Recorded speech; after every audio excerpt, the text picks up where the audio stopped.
our session aims.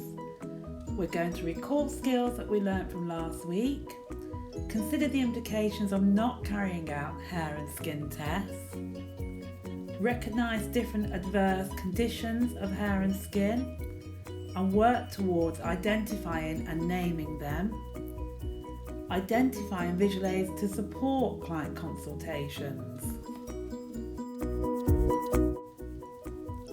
Last week we looked at test and testing. We look at all the tests that we will come across and do on our clients in the salon. We looked at the elasticity test and that we use this to check the internal strength of the cortex. We looked at the porosity test, which checks the outside of the hair, the part we can see, your cuticle scales. You looked at skin testing and realised the importance of always carrying out a skin test in order to comply with current legislation. You also looked at incompatibility tests, which are really important in the current climate, as clients have been putting home colours on and they may not be compatible with services that we provide in the salon. You were also instructed to look at the acts and legislation that affects us in the salon. You were asked to look at GDPR, which is our Data Protection Act. The main points of this act affecting us in the salon are that we cannot share clients' information with anybody else.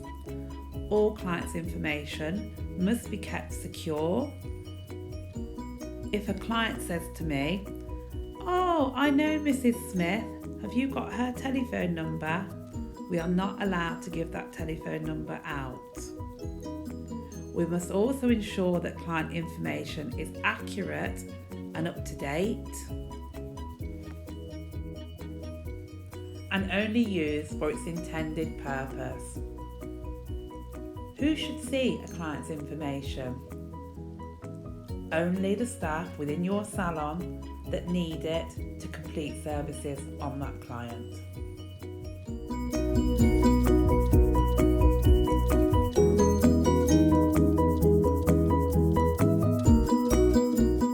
You were also asked to look at the Sales of Goods and Services Act and how it affects hairdressers. So if we are selling products to our customers, we must ensure that they are fit for purpose, that there is no damage to the packaging, that they are in date, and that we are selling them without false promises. So, for example, if I was to explain a conditioning treatment to a client, I might be able to say to the client, "This client will help with your split ends, but I mustn't give misleading information and say this conditioner will cure your split ends." Because there's only one thing to cure split ends, isn't there? Yes, that's right, to cut them off. Also, when we are delivering services to clients, we must be trained in the specific service we are delivering. It would not be fair to ask you at the moment to deliver a colour correction service to a client because you haven't got the background knowledge and skills to do that. So if somebody asks you to do a service, think about the boundaries of your knowledge. Think what you can confidently deliver safely with a good result and what you would have to refer to a colleague or a senior stylist. Consider contraindications to a hairdressing service. What is a contraindication? Pause the video. Write down a list of things that you feel may be a contraindication to a hairdressing service.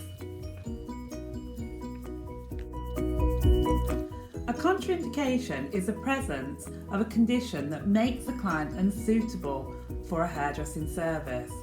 A contraindication means that the service should not take place at all, or that the process of the service needs adapting. A hairdressing service is normally unsuitable because the client has a medical condition. This may be external and visible, or it may be hidden and needs to be discovered during your consultations.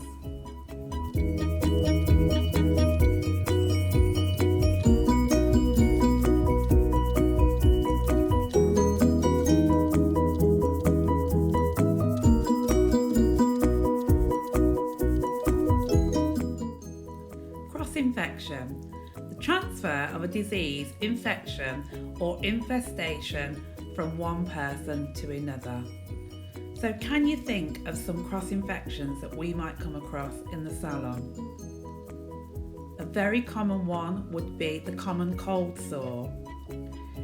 If you treat a client with a cold sore and their skin touches the gown is then used on another client, there is cross-infection.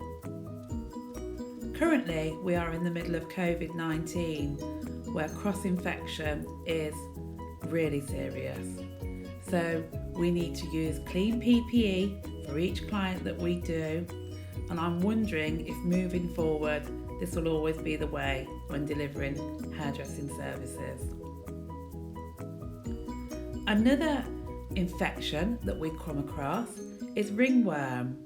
Again, ringworm, people are allowed to move and come to work with it, but if their skin is uncovered and their skin touches our gowns, towels, and they're not laundered before they're used on the next person, cross-infection may happen. Can you imagine if clients were talking to other people saying that they caught ringworm from your salon? This could really have a negative effect on the business. Another contraindication to a service might be infestation. This term applies to parasites which live in or on another living creature in large numbers. The most common parasite found in hairdressing is head lice. Head lice is prevalent these days and people are fighting it constantly. Different treatments are bought out by laboratories and unfortunately the head lice become resistant to them. The best way to treat head lice is with a conditioner and a very, very tight comb. It is important that we as stylists do not stipulate to clients what these conditions are. We are not doctors, we are hairdressers. So we can only say very kindly, with empathy, I believe you may have a cross-infection. I believe you may have an infestation. Please remember, we are hairdressers, stylists, we are not doctors, pharmacists or nurses.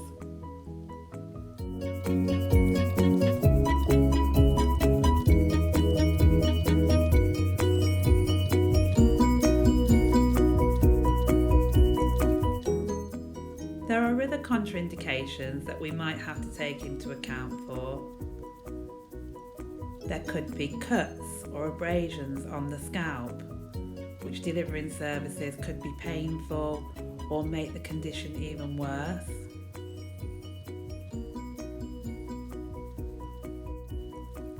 Some people may present with really bad eczema or psoriasis, which although is not infectious, could become aggravated by colouring services. I have even had clients in the past that the condition of their hair was so poor, the porosity and the elasticity was just too poor that even to comb the hair would just stretch and snap in your hands.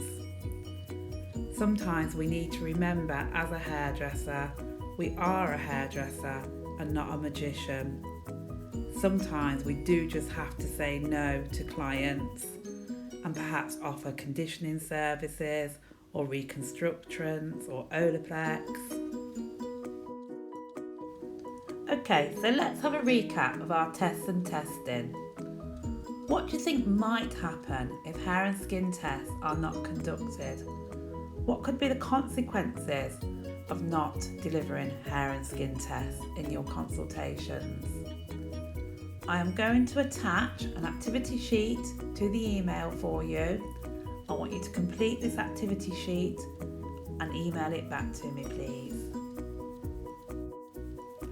We have looked at the structure of the hair. We've looked at the cuticle, the cortex and the medulla. Please remember the medulla is not always present in everybody's hair. It's particularly not present in type 4 hair and sometimes not present in very, very fine hair.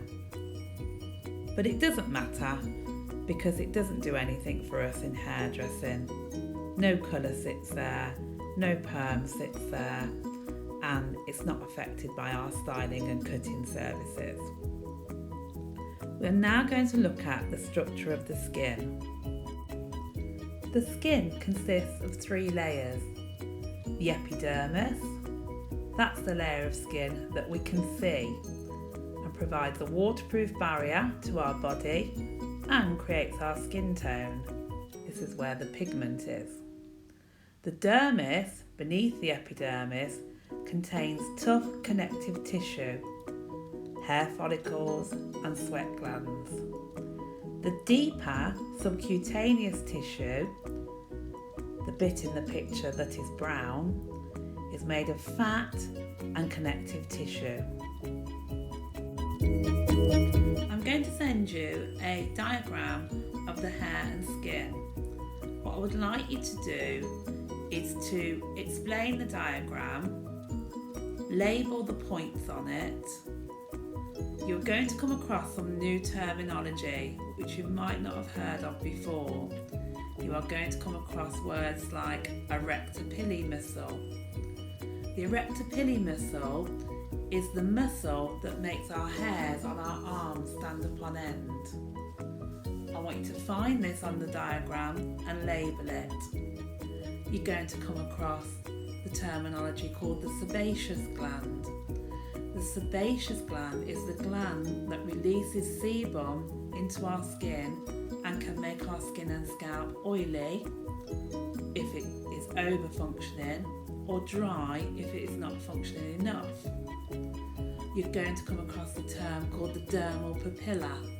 The dermal papilla contains the blood vessels that feed the hair. Without food going to the hair follicle, the hair will not grow. You can observe some consultations on the links on this slide. I have attached a worksheet for you to record adverse skin and scalp conditions. You have 3 weeks to complete this activity. Thanks for listening.